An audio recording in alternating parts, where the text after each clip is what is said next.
There has never been a time in which so much inflation has been in plain sight and yet hidden from all of the statistics. Sure, the official numbers have risen, but barely when compared to reality. So many individuals have seen bigger expenses in just about everything in their daily lives, and the metrics that they use are just shifted, molded, and manipulated to suit their desires, not yours. The blow off top is coming, and you should be prepared for anything. You came here for the truth, so let me unveil that for you. Today we are going to talk about several topics, and the most important today is inflation. People get lucky during inflation until it gets out of hand. If you understand what I'm trying to say, all the assets are rising. So people suddenly feel a sense of luck. And that luck, of course, is, let's say, snuffed out usually by higher interest rates. When higher interest rates come, that is devastating when it gets to a certain point. We know that, especially when the markets are addicted to low interest rate drip, if you want to think of it like that. I'm going to give you some information you've got to know right here. Let's go. Consumer prices rise more than expected, pushed by 9.1% jump in gasoline. So they're telling you right now the inflation has picked up. It's primarily related to gasoline prices. That's about half of the gains there. And there is so much more. The point I want to make, and I will throughout the next few that I show you, is simply that the way they obscure the statistic can basically be made to give you whatever number they want. So always remember that. A few more details here further along in the article. Food nudged higher as well, and it just shows you that apparently month over month, 0.1% increase and 3.5% for the year. You know, no matter who I talk to, 99 out of 100 say that food prices have risen considerably. They used to buy, let's say, 2 bags of groceries and it was $50, and now it's $80. The prices are not what they say. Oh, you know, it's up 3%, it's up 4%. You have to understand that they are purposely, I'm telling you right now, purposely manipulating these values to make it seem much lower. They do discuss some of the other details here. I need to show you what's going on with inflation, you know, in the chart form.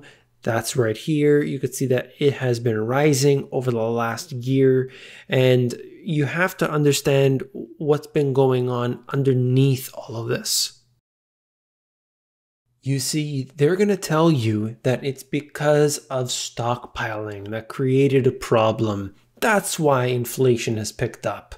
In this article here, get ready for higher grocery bills for the rest of the year. The latest spike in grocery bills comes on the back of prices that rose during the stockpiling and never went down.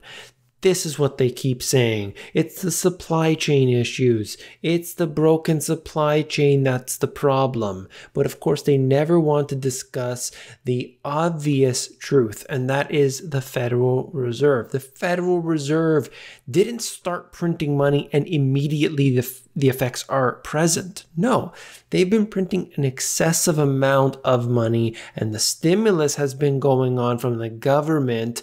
This has been over 10 years, and that money has to slosh around and make its way into different assets. It makes its way into different realms, and eventually the reaction here is price inflation. You expand the money supply, that's the monetary inflation, and the result could be price inflation. But where does it go? Nobody knows.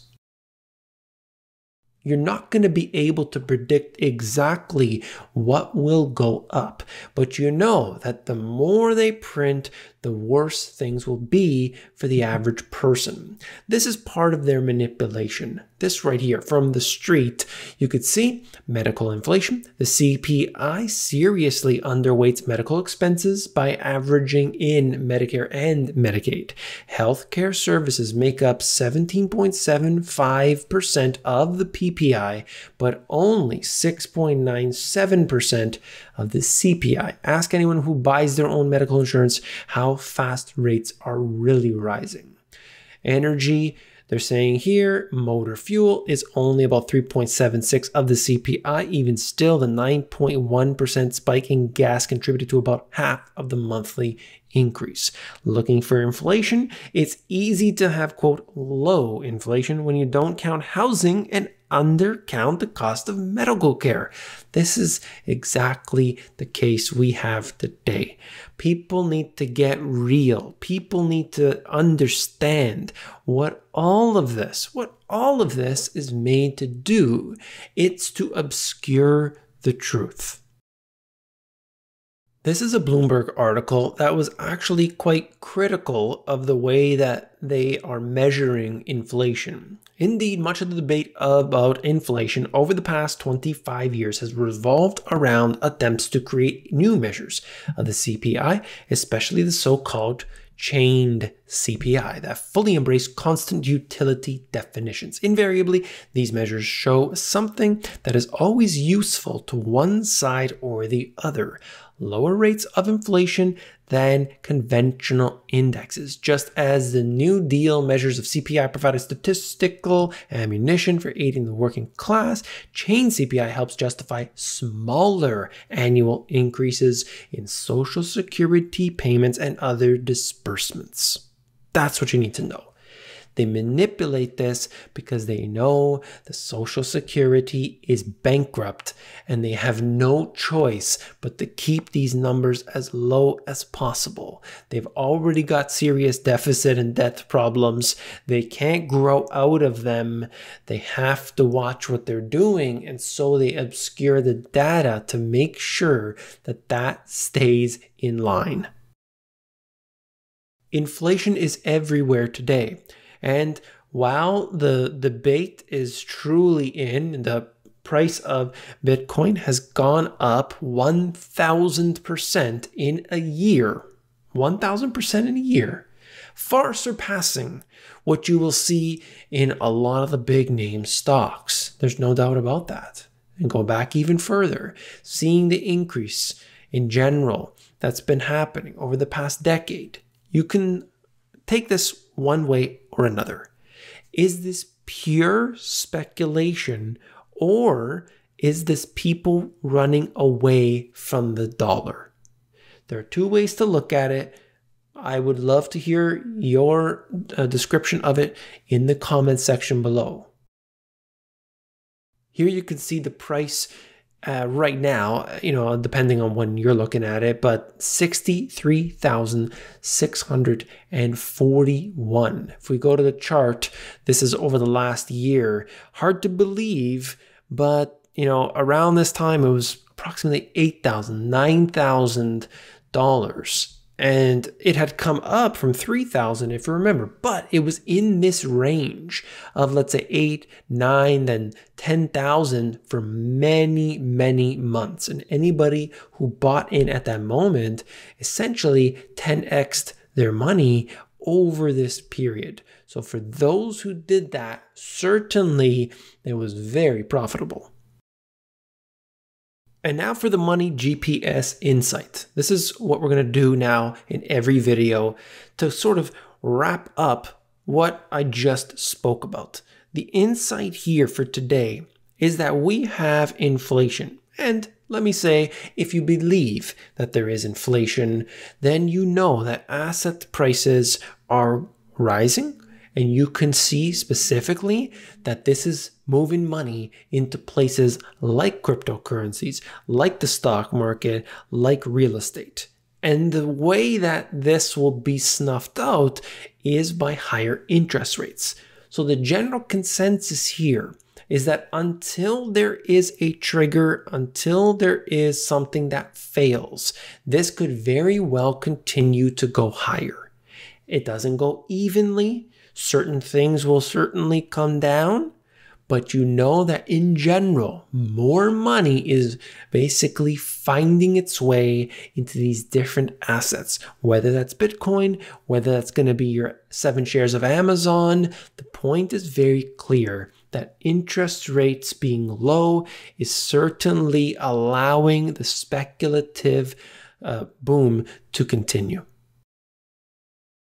This article here was talking about Japan and the Olympics. Are they going to be able to do it?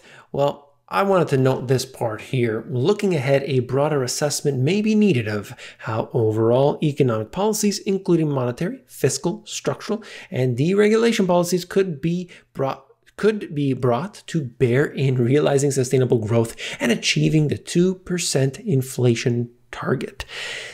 It's unbelievable to see Japan still pretending that they are going to be able to achieve their 2% inflation target by using the government statistics. There is massive deflation happening, and all of their activities will not change the fact that it's already gone. Very, very interesting right now. This was brought to me by a subscriber. And essentially what we're talking about is a company, I'll probably mispronounce the name, Chinahuarong. Okay, the company is one of the 4 state-owned entities set up by China's government in 1999 to help clean up a banking system riddled with bad debt. It listed in Hong Kong after a $2.5 billion initial public offering in 2015. I also want to note the fact that we've been seeing a lot of these other companies, financial companies, getting in trouble, and they had to be nationalized in China. This may be a big one, all right? Chinahuarong and its subsidiaries have some $42 billion worth of offshore and local bonds outstanding, and 41% of that will come due by the end of next year. Dollar bonds make up about $22 billion of its outstanding notes. Because the debt load is so large and the company was previously seen as a safe bet, the securities are widely held by both local and international investors such as BlackRock. Goldman Sachs previously disclosed that they held Huarong bonds, had exposure to them via products or both, via fund products or both. Okay, they've got problems at this company here. You've got companies like BlackRock and Goldman Sachs tied in. I want to see what happens. I don't have any more detail on this other than this article. So if you want to check it out, click on the link in the description. As always, more to come on this topic.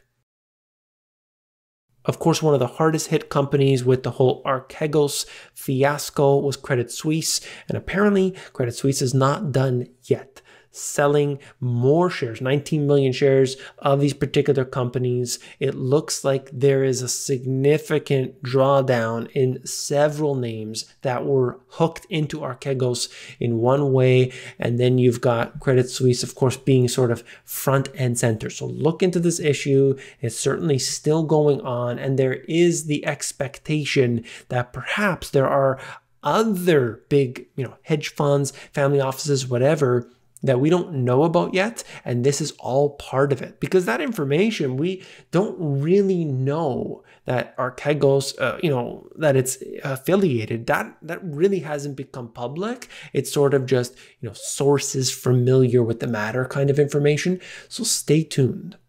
That's all for this video. If you found it informative, hit that thumbs up button. When you do, you are supporting me. I want to thank you for that. If you want to learn about e-commerce for free, you can do that at the AmazonGPS.com. If you want the financial system to be distilled down into 2 so easy to read books, you can check it out at the link in the description. And if you have not seen this video yet, you definitely want to check it out. Click it and I'll see you there.